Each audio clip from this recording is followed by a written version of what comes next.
Chapter 1119 proves that even though the Egghead arc is quickly coming to an end, Oda still has some major surprises he's waiting to drop on us. There's a lot to go over in this chapter, starting off with the cover story, and I think this might actually be the very first time I've mentioned this Yamato-focused cover story since it started. But we see our favorite Oni child traveling through a mountainous region in Wano, groaning in pain due to being hit in the head with some rocks thrown by some kids. I found this particular cover interesting because all of the others have shown Yamato having a relatively easy time traveling throughout Wano, with everyone she comes across being very friendly towards her, even some everyday citizens who weren't present during the raid. So I had made the assumption that sometime after the ending of Wano, Momo and the Scabbers had spread word to the rest of the country about Yamato, that yes, she is Kaido's child, but she fought alongside them to help free Wano from his rule. And I mean, to be fair, there's nothing particularly countering that idea about this cover page. In fact, that's probably how these kids even know who she is. But what it does show is that despite her efforts in helping take down her father, that doesn't automatically win her the favor of everyone in Wano. Kaido made life hell for them for over 20 years, and that hatred towards him and those connected to him isn't just going to go away overnight. Yamato had to put in some serious effort and time to get them to begin to trust her. And now, because of that idea spawned by this cover page, I'm actually starting to buy into the theory that Blackbeard will be attacking Wano.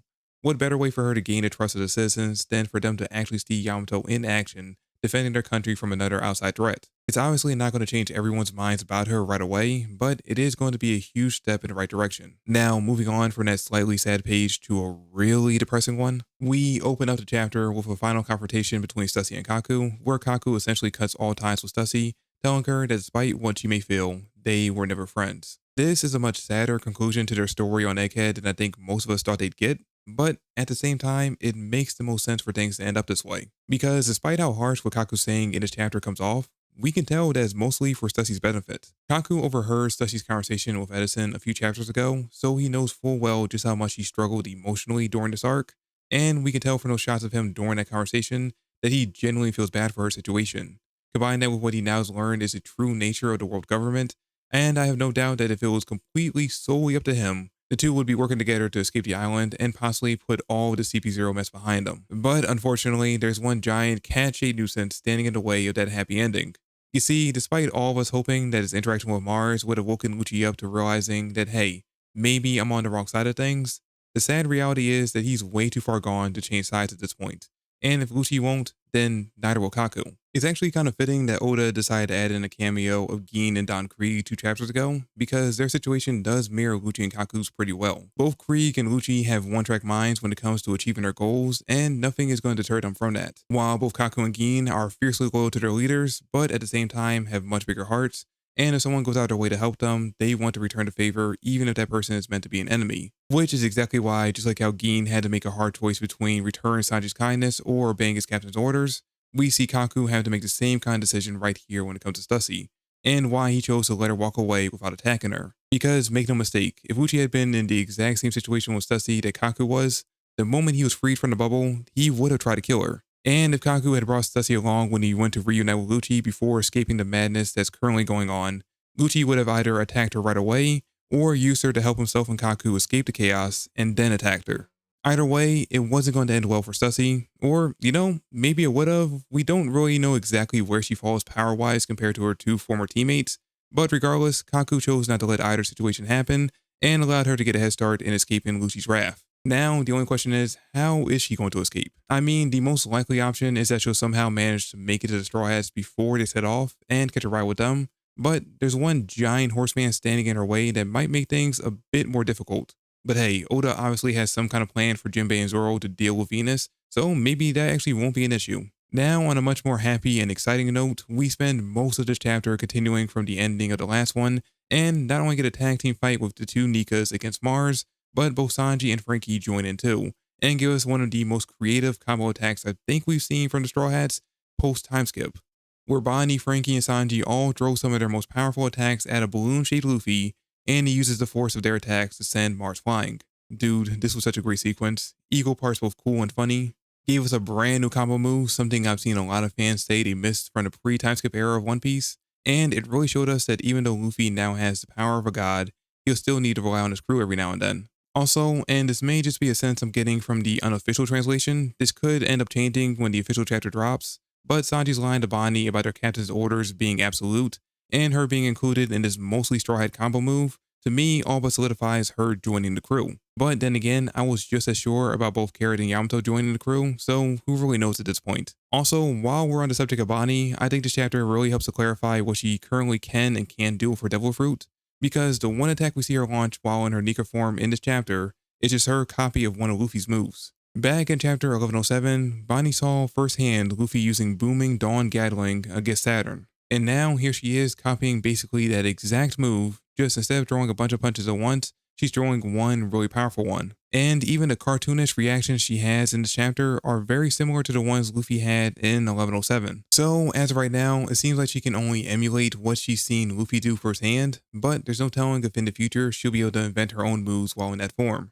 Also, like I knew there would be, there seems to be a time limit for how long she can hold it, which seemingly is much shorter than Luffy's. It's hard to say exactly how long she was in the form when we're going by anime and manga time logic, but I say she can maybe hold the form for about 2 to 3 minutes or for one giant attack before being knocked out of it. So for all of you who thought having this would make her way too broken as a character, here's Oda's answer to that. And going forward, if she does end up joining the crew, or if we see her in future battles, this transformation will be more of a last resort, a final Hail Mary attack against an opponent that she's struggling to beat, because once her time runs out, she's completely KO'd. And speaking of KO'd, that's essentially what Mars is by the end of this chapter. I highly doubt he's coming back for the rest of this arc, but just because he's gone, that doesn't mean they're exactly out of the woods yet. Because Jupiter is for some reason spitting out the captured Cyberpole agent and Seraphim into the air, making them rain down onto the battlefield. Honestly, not exactly sure what he was trying to accomplish there, but hey, at least he did end up doing something useful, trying to suck the giant pirate ship back towards them.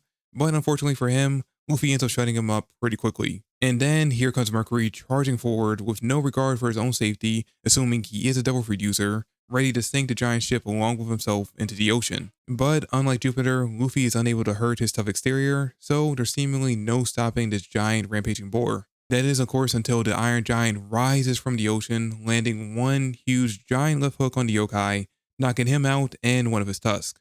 Yes, it took a while, but we finally got to the point where the Iron Giant is actually doing something, and this was actually kind of worth the wait, because he just took out the one member of the Gorosei Luffy was actually having a hard time with, and again, making it a lot easier for this half of the crew to get away. Also, we get a very brief memory from the Giant, remembering a conversation it had with Joyboy, where we get his name revealed to be Emeth.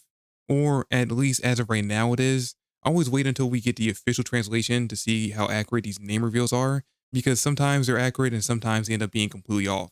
But what's really exciting, not so much for the manga, but for the anime, is that this means when the anime gets to this point, we'll get, to my knowledge, the very first voice reveal for Joyboy. And I have a feeling that that's going to end up being one of the most watched episodes of One Piece from the entire anime. Also, we're pointing out that through Emma's return, we also get the continuation of Vegapunk's message. We've obviously missed a bit, but seemingly he's still talking about the D-Clan and the inherited will that gets passed down between them. At the very least, the inherited will that got passed down from Joyboy to the current user of that fruit. Which to me makes it even funnier that the person he's seemingly referring to does not at all care about the message or is even pretending to listen to it. But now to start up again, I'm stuck wondering, where will this message eventually end up leaving off?